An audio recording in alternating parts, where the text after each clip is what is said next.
அல்ஹம்துலில்லாஹி ரப்பில் ஆலமீன் வஸ்ஸலாத்து வஸ்ஸலாமு அலா ஹாத்தமில் அன்பியாஇ வல் முர்சலீன். அன்பிற்குரிய சகோதர சகோதரிகளே, கடந்த சில நாட்களுக்கு முன்னாடி நம்முடைய பள்ளியினுடைய பொறுப்பாளரும் நண்பரும் ஆகிய அஜ்மல் ஒரு செய்தியை சொன்னார். அவரை நாய் கடிச்சிருச்சு. நாய் கடித்த அந்த நிகழ்வுகளை எப்படி நடந்துச்சுங்கிறத சொல்லும்போது ஒரு விஷயம் சொன்னார். அவருக்கு முன்னாடி வாகனத்தில் போய்கிட்டு இருக்கிற ஒருத்தர் வேகமாக டூ வீலரில் முன்னாடி இருந்த நாய் குட்டிகள் சின்ன சின்ன குட்டி போட்டு வச்சுருக்கு. அந்த குட்டிக்கு மேலே வண்டி ஏற்றிட்டு வேகமாக வண்டி அழுத்துறாரு.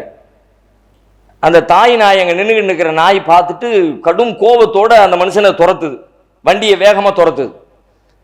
அப்படியே துரத்துக்கிட்டே இருக்கும்போது அந்த நேரத்தில் இவர் அங்கே வர்றாரு. இவர் எங்கே வந்துட்டாருன்னா நாய்க்குட்டிகளுக்கு பக்கத்தில் வந்துட்டார். ஆல்ரெடி ஒருத்தன் ஏற்றிட்டு போயிட்டான், இன்னொருத்தன் நாய்க்குட்டி பக்கத்தில் வந்திருக்கான், அவனும் நம்ம குட்டிகளுக்கு எதுவும் கேடு செஞ்சிருவானோ அப்படிங்கிற கோபத்தில் அங்கிருந்து திரும்பினது நேர இவர் காலம் வந்து கிடைச்சிருச்சு. பிறகு மருத்துவம் பார்த்தது வச்சது அது வேற விஷயம். இப்ப இந்த இன்சிடென்ட், இந்த நிகழ்வு சொல்லக்கூடிய ஒரு பாடத்தை நீங்க யோசிச்சு பார்த்தீங்கன்னா பல பாடங்கள் இருக்கிறது. ஒண்ணு என்ன அப்படின்னா, ஒரு நாய்க்குட்டி அதனுடைய குழந்தைகளுக்கு ஏற்படுகிற கேட்டை பார்த்த உடனே அதற்காக எவ்வளவு கோபம் கொள்கிறது, தனது குட்டிகளை காப்பாற்றுவதற்காக எவ்வளவு மெனக்கெடுகிறது, எவ்வளவு போராடுகிறது. அப்ப இந்த குட்டியின் மீது அந்த தாய் குட்டி வைத்திருக்கிற பாசமும் அன்பும் எவ்வளவு அளப்பரியதாக இருக்கிறது. ஒரு விலங்கு, ஆறறிவு இல்லாத ஒரு விலங்கு எதிர்காலத்தில் இந்த குட்டிகளால் தனக்கு லாபம் கிடைக்கும் என்ற புரிதல் எல்லாம் இல்லாத ஒரு விலங்கு தன் குட்டிகள் மீது இத்தனை அன்பையும் பாசத்தையும் சொல்கிறது என்று சொன்னால், ஆறறிவு படைத்திருக்கிற அதனுடைய நன்மைகளை விளங்கி இருக்கிற மனிதர்கள் தன்னுடைய குழந்தைகளின் மீது எத்தனை பாசமும் நேசமும் கொண்டிருக்க வேண்டும். நாம கொண்டிருக்கத்தான் செய்கிறோம். அப்படிப்பட்ட மனிதர்கள் தான் அதிகம். ஆனாலும் விதிவிலக்காக சில மனிதர்களை பார்க்கிறோம், தாம் பெற்ற பிள்ளைகளை தம்முடைய கரங்களாலே கொலை செய்து கொள்ளக்கூடிய கொலை பாதகர்களை பார்க்கிறோம். எதுக்கு கொலை பண்றான்? பத்திரிகையில் இப்ப சில நாட்களாக பாருங்க மீண்டும் தலை தூக்குகிறது. ஒரே மாதிரி பல வருஷமா நடந்துகிட்டு இருக்கிறதா, ஒன்றும் புதுசு இல்லை. ஆணவ படுகொலைகள். ஆணவ படுகொலை யாரு பண்ணுனா எதுக்கு பண்றான்? அவன் பெத்தெடுத்த பிள்ளைய 18 வருஷம் 20 வருஷம் 21 வருஷம் 22 வருஷம் பார்த்து பார்த்து வளர்த்த பிள்ளைய, சாப்பாடு கொடுத்து வளர்த்த பிள்ளைய, அலங்கரிச்சு பார்த்து மகிழ்ச்சி அடைஞ்ச பிள்ளைய, தன்னுடைய பிள்ளையினுடைய எதிர்காலம் இப்படி இருக்கணும்னு பள்ளிக்கூடத்தில் சேர்த்து கல்லூரியில சேர்த்து பணம் கட்டி தான் உழைச்ச உழைப்பை எல்லாம் இந்த கல்வி நிறுவனங்களை கொண்டு போய் கொட்டி தன்னுடைய பிள்ளையின் எதிர்காலம் குறித்து கனவு கண்ட பெற்றோர்கள் அவர்களின் கரங்களிலாலேயே குழந்தைகள் கொல்லப்படுகிறார்கள், பிள்ளைகள் கொல்லப்படுகிறார்கள். இந்த அளவுக்கு அவனை கொலைகாரனா தாம் பிள்ளைய, அடுத்தவன் பிள்ளைய கொலை பண்றது அது ஒரு வகை, எந்த மனுஷனையுமே கொல்லக்கூடாது, வேற செய்தி. ஆனா தாம் பிள்ளைய கொல்றதுங்கிறது ஏத்துக்கவே முடியாது. அது நடக்குதே, ஏன், எதனால் இப்படி?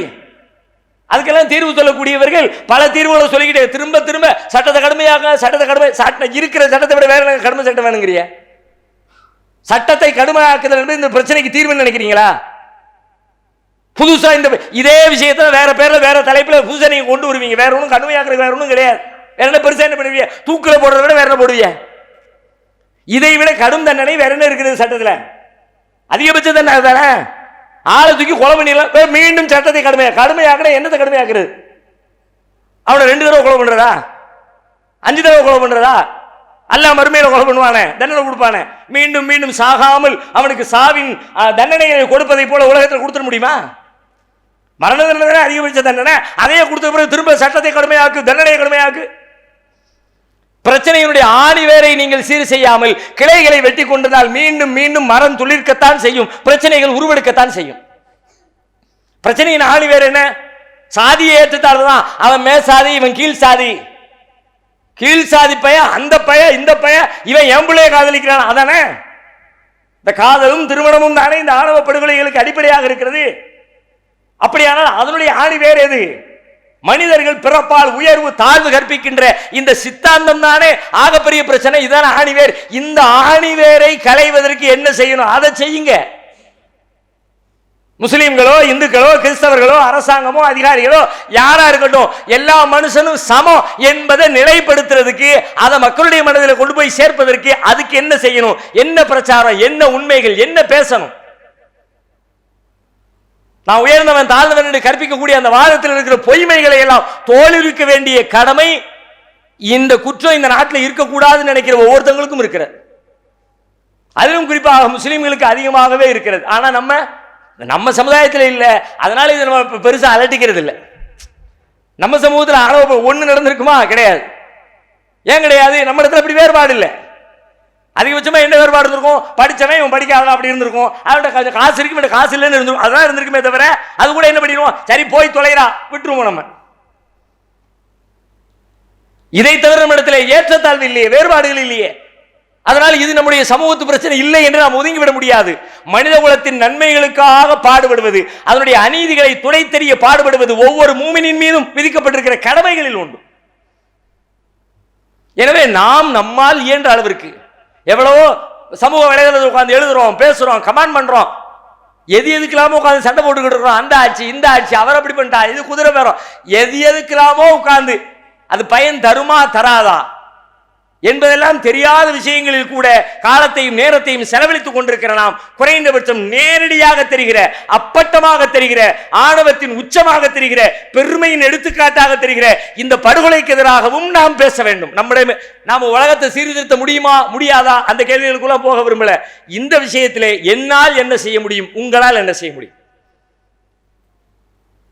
நீங்க சட்டத்தின் அடிப்படையில் ஆட்சியை நிறுவ முடியுமா? முடியாமல் இருக்கலாம். ஆனால் குறைந்தபட்சம் இந்த எண்ணத்தில் இருக்கிற ஒரு மனிதனை அதிலிருந்து மீட்க முடியுமா? முடியும். அதற்கான ஒரு கருத்தை விதைக்க முடியுமா? முடியும். அந்த செய்தியை பரவலாக்க முடியுமா? முடியும். எல்லார் கைகளிலும் இருக்கிற ஸ்மார்ட் போன் அதற்கு ஒரு பெரிய எடுத்துக்காட்டு, ஒரு பெரும் வாய்ப்பு.